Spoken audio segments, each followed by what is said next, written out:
चांगदेव खूप मोठा विद्वान आहे. ही पृथ्वी आणि हे जग माझ्या पायातील वाळ्याप्रमाणे आहे. दूत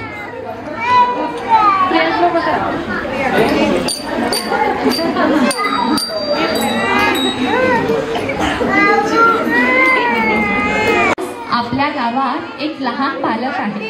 तो खूप हुशार आहे. काय? जा त्यास घेऊन या.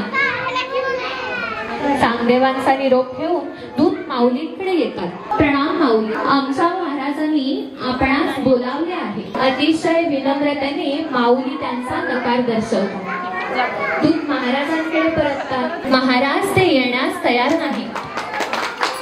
वयाने लहान असलेल्या या बालकास स्वतः भेटण्यास जाणे त्यांना प्रशस्त वाटेना. त्यांनी पत्र लिहिण्याचे ठरवले. महिन्यापासूनच अडचण पडली. आशीर्वाद तीर्थरूप लिहावे तर ते विद्वान आहे.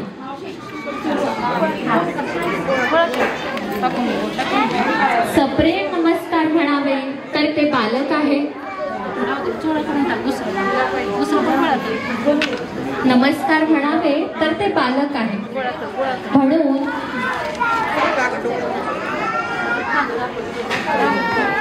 म्हणून शिष्याकरवी शेवटी कोरा कागदच पाठवला.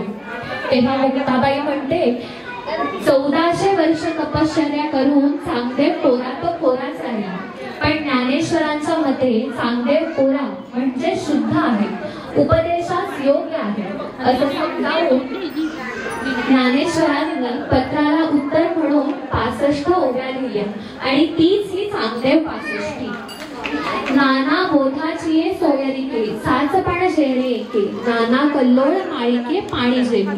जसे अनंत लाटांच्या परंपरेला पाणी अधिष्ठान आहे, म्हणजे पाण्यामुळे लाटांना खरेपणा मिळतो, पण खरं तर लाटा पाणी स्वरूपच असतात.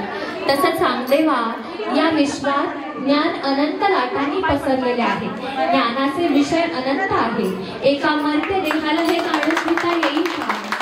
ज्ञानेश्वरांच्या विनम्रतेने आलेल्या उत्तराने चांगदेव भारावून जातात आणि माऊलींची क्षमा मागतात. आणि त्यांना जाणीव होते की या जगात कोणतीही व्यक्ती वयाने नाही तर ज्ञानाने मोठी असते. या जगात कोणतीही व्यक्ती वयाने नाही